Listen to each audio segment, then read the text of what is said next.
जय श्री प्रेमानंद महाराज। अगर आप सभी अपनी जिंदगी में कुछ नया सीखना चाहते हैं तो अभी हमारे चैनल को सब्सक्राइब कर लीजिए, क्योंकि हमारे इस चैनल पर आप सभी को बताए जाते हैं प्रेमानंद महाराज के प्रवचनों के वीडियो और आपके जीवन में चल रही राशि के अनुसार विशेष जानकारी मिलती है। तो आप सभी अपनी अपनी राशि हमें कमेंट बॉक्स में जरूर बताएं। मित्रों, हाल ही में प्रेमानंद जी महाराज ने अपने प्रवचनों में एक बहुत ही विशेष बात कही है। उन्होंने बताया कि अगर आपके घर में कुछ विशेष प्रकार के पौधे लगे हों तो वे पौधे आपके जीवन को नकारात्मक ऊर्जा से भर सकते हैं। आपने सुना ही होगा कि हमारे शास्त्रों में हर चीज का विस्तार से वर्णन है। कौन सा पौधा घर में लगाना चाहिए, कौन सा नहीं। ये बातें सिर्फ हवा में नहीं बल्कि अनुभवों और ऊर्जा के आधार पर कही गई हैं। और महाराज जी ने साफ बताया कि कुछ पौधे ऐसे होते हैं जिन्हें अगर आप अपने घर में लगाते हैं तो वह धीरे धीरे करके घर की सुख शांति को समाप्त कर देते हैं। परिवार में लड़ाई झगड़े होने लगते हैं, पैसों की कमी आने लगती है, नौकरी में अड़चन आने लगती है, बच्चों का मन पढ़ाई में नहीं लगता, घर में बीमारियां रहने लगती हैं। और कई बार तो इन पौधों के कारण घर के किसी सदस्य की अकाल मृत्यु तक हो जाती है। अब आप सोच रहे होंगे कि ऐसे कौन से पौधे हैं। चलिए मित्रों, आपका ज्यादा समय नष्ट न करते हुए अब हम आप सभी को एक एक करके उन पौधों के बारे में बताते हैं जो घर में कभी नहीं लगाने चाहिए। इन पौधों का प्रभाव इतना गहरा होता है कि ये धीरे धीरे करके घर की सुख शांति को निगल जाते हैं। और कई बार जीवन में ऐसी घटनाएं हो जाती हैं जिनका कारण समझ नहीं आता, लेकिन जब पीछे जाकर ध्यान से देखा जाए तो वही छोटे छोटे कारण होते हैं जो हम नजरअंदाज कर देते हैं। उनमें सबसे पहला पौधा है मदार का पौधा। मदार का पौधा देखने में एकदम सामान्य लगता है। इसके पत्ते मोटे और हरे होते हैं और इसमें हल्के सफेद या जामुनी रंग के फूल भी लगते हैं। कुछ लोग इसे आग का पौधा भी कहते हैं। यह पौधा अक्सर सूखे और वीरान जगहों पर उगता है और बहुत से लोग इसे जंगल से लाकर अपने घर के आसपास लगा लेते हैं, क्योंकि इसे कई लोग औषधीय मानते हैं और कुछ धार्मिक कार्यों में भी इसका प्रयोग होता है। लेकिन प्रेमानंद जी महाराज ने स्पष्ट रूप से बताया कि मदार का पौधा घर में कभी भी नहीं लगाना चाहिए। इसका कारण सिर्फ इसका रूप या गंध नहीं है, बल्कि इसकी ऊर्जा बहुत तीव्र और नकारात्मक होती है। यह पौधा तांत्रिक शक्तियों से जुड़ा हुआ माना जाता है और इसकी जड़ें धरती की उस ऊर्जा को पकड़ती हैं जिसे सामान्य व्यक्ति समझ नहीं सकता। महाराज जी ने कहा कि जहां मदार का पौधा होता है वहां बहुत तेजी से नकारात्मक ऊर्जा बढ़ने लगती है। इसका असर सबसे पहले घर के छोटे बच्चों और बुजुर्गों पर पड़ता है, क्योंकि उनकी ऊर्जा सबसे कोमल होती है। फिर धीरे धीरे परिवार के अन्य सदस्य चिड़चिड़े होने लगते हैं। छोटी छोटी बातों पर गुस्सा आता है, नींद पूरी नहीं होती, मन शांत नहीं रहता, ध्यान टूटने लगता है और कई बार मानसिक तनाव इतना बढ़ जाता है कि व्यक्ति अवसाद तक में चला जाता है। मदार का पौधा घर के उस कोने में भी नकारात्मकता फैला सकता है जहां लोग पूजा पाठ करते हैं, इसलिए इसे घर में रखना बहुत ही भारी पड़ सकता है। इस पौधे से जुड़ी एक और बात यह भी है कि यह रात के समय हवा में एक विशेष प्रकार की गंध छोड़ता है जो बहुत हल्की होती है, लेकिन संवेदनशील लोगों पर इसका सीधा असर होता है। बहुत से लोगों को रात में डरावने सपने आते हैं या उन्हें बिना कारण बेचैनी महसूस होती है। कई बार ऐसा होता है कि घर के किसी सदस्य की तबीयत अचानक बिगड़ जाती है। डॉक्टर को कुछ खास नहीं मिलता, लेकिन मरीज आराम भी नहीं पाता। ऐसी परिस्थितियों में जब लोग घर की ऊर्जा जांचते हैं तो पाया जाता है कि घर के आसपास मदार का पौधा मौजूद है। शास्त्रों में भी कहा गया है कि मदार उन पौधों में से है जो देवताओं को नहीं बल्कि विशेष प्रकार की यज्ञिक या तांत्रिक शक्तियों को आकर्षित करता है। यही कारण है कि इसे केवल विशेष साधना स्थलों या जंगलों में प्रयोग किया जाना चाहिए, न कि घरों में जहां बच्चे और परिवार के लोग रहते हैं। इसके फूल कई बार देवताओं की पूजा में भी चढ़ाए जाते हैं, लेकिन वह पूजा भी विशेष परिस्थितियों में की जाती है। सामान्य जीवन में इसकी उपस्थिति अशुभ मानी जाती है। महाराज जी ने एक कथा भी सुनाई थी जिसमें एक परिवार ने अपने आंगन में मदार का पौधा लगाया और कुछ ही महीनों में घर में क्लेश बढ़ गया। पहले बच्चों की तबीयत बिगड़ी, फिर पति पत्नी के बीच झगड़े शुरू हुए और अंत में घर के मुखिया की अचानक मृत्यु हो गई। बाद में किसी संत के माध्यम से जब घर की जांच कराई गई तो उन्होंने सबसे पहले मदार के पौधे को उखाड़ने की सलाह दी, और जब वह पौधा हटाया गया तो धीरे धीरे वातावरण फिर से सामान्य होने लगा। आपने देखा होगा कि कुछ पुराने मंदिरों या श्मशानों के पास मदार के पौधे बहुतायत में पाए जाते हैं। यह संयोग नहीं है, यह उनकी प्रकृति है कि वे उन्हीं जगहों पर उगते हैं जहां वातावरण स्थिर या भारी हो।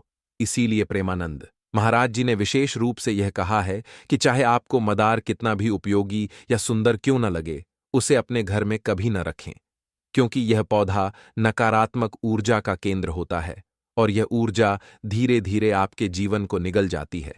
अगर आपके घर में यह पौधा पहले से है या आपके आसपास यह उगा हुआ है तो उसे शांति और विधि के साथ हटाना चाहिए और उसके स्थान पर कोई सकारात्मक ऊर्जा वाला पौधा जैसे तुलसी केले का पौधा या शंख पुष्पी लगाना चाहिए, ताकि घर में फिर से सात्विक ऊर्जा का प्रवाह हो सके। अब मैं आप सभी को दूसरे पौधे के बारे में बताने जा रहा हूं। यह पौधा भी उतना ही खतरनाक है जितना मदार का पौधा है, लेकिन लोग इसे बड़े चाव से अपने घरों में लगाते हैं क्योंकि इसे देखने में यह बहुत सुंदर लगता है। इसकी पत्तियां लंबी चौड़ी होती हैं और इसकी हरियाली लोगों को आकर्षित करती है। बहुत से लोग इसे अपने गार्डन की शोभा बढ़ाने के लिए लगाते हैं और कई लोग इसे छाया के लिए भी लगाते हैं।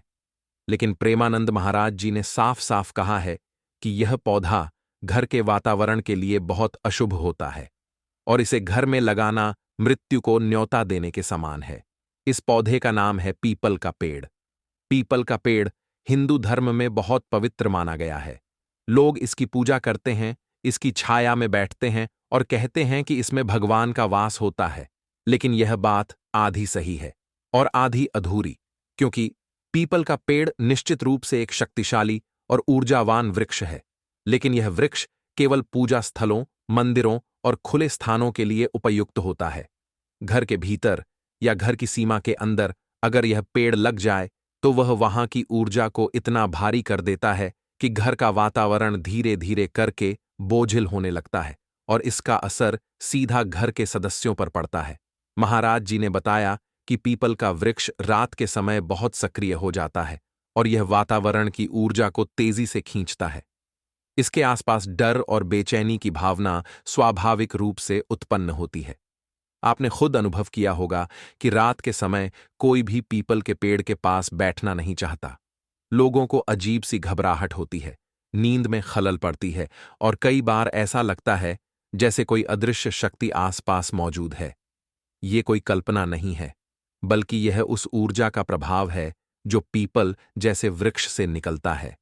शास्त्रों में यह साफ कहा गया है कि पीपल का पेड़ भले ही पूज्यनीय हो, लेकिन उसे घर में नहीं लगाना चाहिए, क्योंकि यह एक स्थिर वृक्ष है और इसकी जड़ें बहुत गहरी और तेजी से फैलती हैं। जब यह घर की नींव के पास होता है तो यह न केवल दीवारों को नुकसान पहुंचाता है, बल्कि घर की ऊर्जाओं को भी अवरुद्ध करता है। इसके कारण परिवार के सदस्यों के बीच मतभेद बढ़ने लगते हैं, व्यवसाय में बाधा आती है और धन की हानि होने लगती है।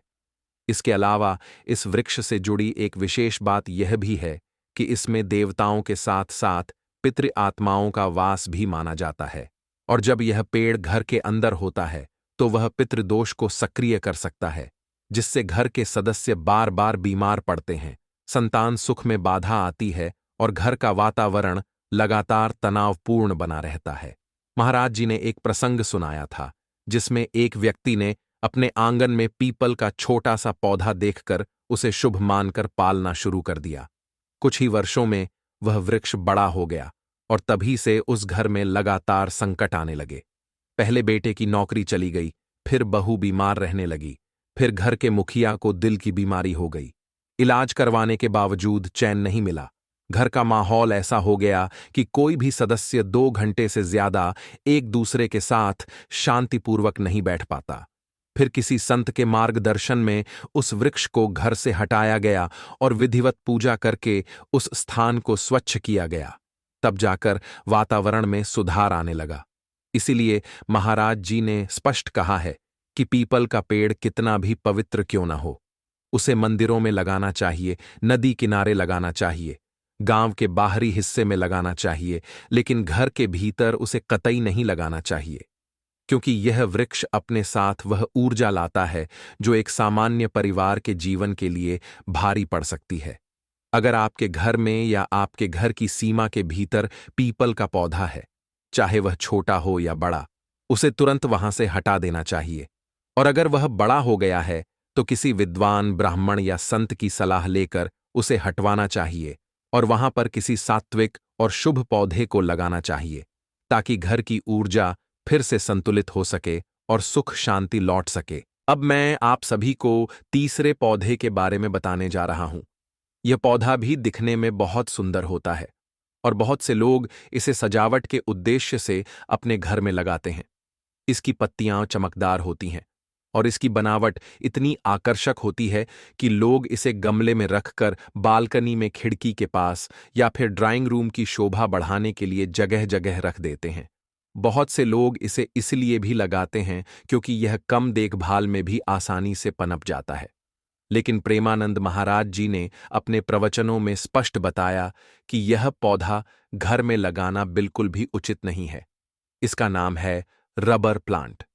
रबर प्लांट को लोग इसलिए भी पसंद करते हैं क्योंकि इसकी पत्तियां मोटी होती हैं और यह पौधा बहुत लंबे समय तक बिना ज्यादा पानी या धूप के भी जीवित रह सकता है।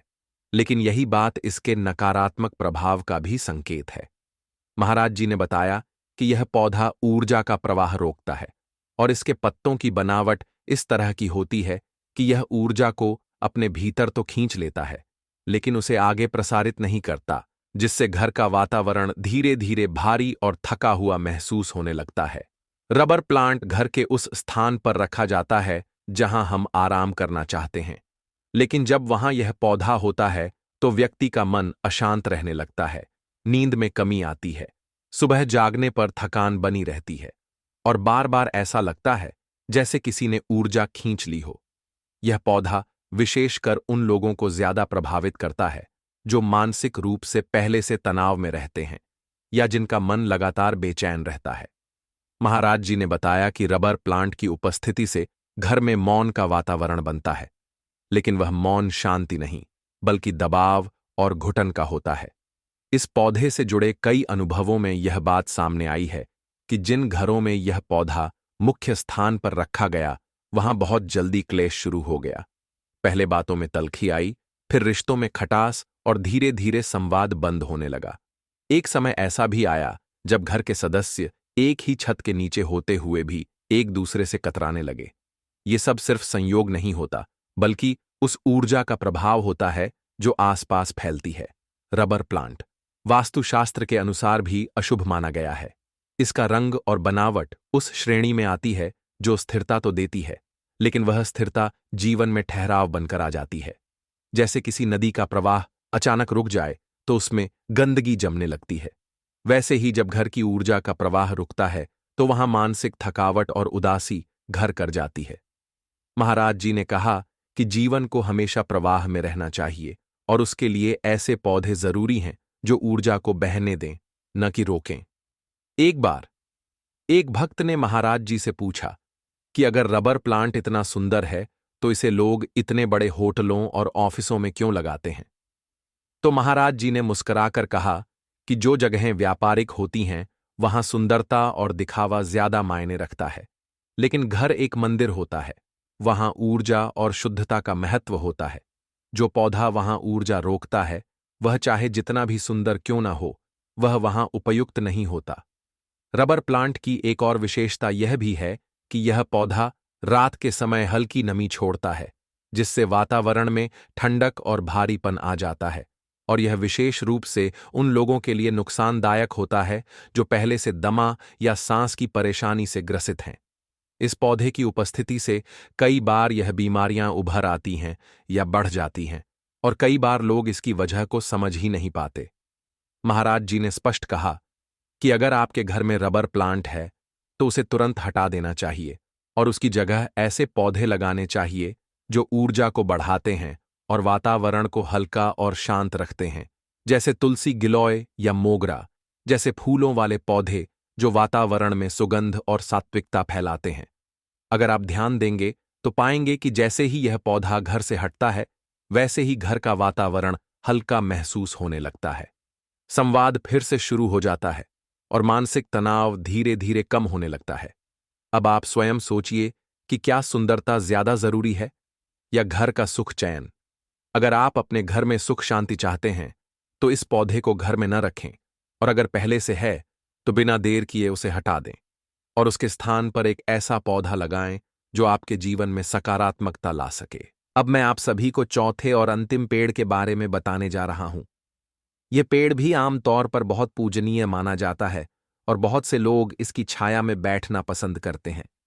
इसकी शाखाएं दूर तक फैलती हैं और इसकी जड़ें इतनी गहरी होती हैं कि यह वर्षों तक बिना हिले डुले एक ही स्थान पर खड़ा रहता है। गांवों में इसे विशेष महत्व दिया जाता है और कई बार तो लोग इसकी जड़ों में दूध और जल भी चढ़ाते हैं। लेकिन प्रेमानंद महाराज जी ने अपने प्रवचनों में यह स्पष्ट कहा है कि यह पेड़ घर के भीतर या घर की सीमा के अंदर कभी नहीं होना चाहिए, क्योंकि इसका प्रभाव बहुत भारी होता है।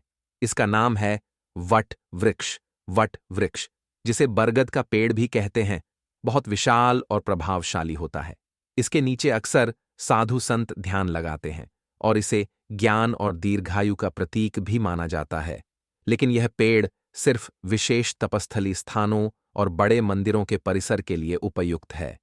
घरों में इसकी उपस्थिति अत्यंत अशुभ मानी जाती है, क्योंकि यह पेड़ न केवल वातावरण की ऊर्जा को अवरुद्ध करता है, बल्कि यह उस स्थान की गति को भी रोक देता है जहां यह मौजूद होता है। महाराज जी ने बताया कि वट वृक्ष की जड़ें बहुत दूर दूर तक फैलती हैं और यह पेड़ जिस भूमि में होता है वहां स्थायित्व तो आता है, लेकिन वह स्थायित्व जीवन के प्रवाह को रोकने वाला होता है। इस पेड़ के प्रभाव से घर में रह रहे लोगों की उन्नति की गति धीमी हो जाती है, जीवन में निर्णय लेने में दुविधा आने लगती है, कार्यों में विलंब होता है और व्यक्ति मानसिक रूप से उलझनों में घिरा रहता है। कई बार तो ऐसा भी होता है कि बिना कारण कोई कार्य बार बार रुकता है, कोई योजना सफल नहीं होती, जीवन में एक अजीब सी थकावट बनी रहती है और व्यक्ति खुद नहीं समझ पाता कि ऐसा क्यों हो रहा है। इस पेड़ की छाया बहुत घनी होती है और यह सूरज की किरणों को पूरी तरह रोक देता है। जिस घर में या घर के सामने इसका फैलाव होता है वहां प्राकृतिक प्रकाश नहीं पहुंचता, और यह बात वास्तुशास्त्र में बहुत ही स्पष्ट रूप से बताई गई है कि जिस घर में सूर्य का प्रकाश नहीं आता वहां सकारात्मक ऊर्जा का संचार रुक जाता है और वहां नकारात्मकता धीरे धीरे अपना स्थान बना लेती है।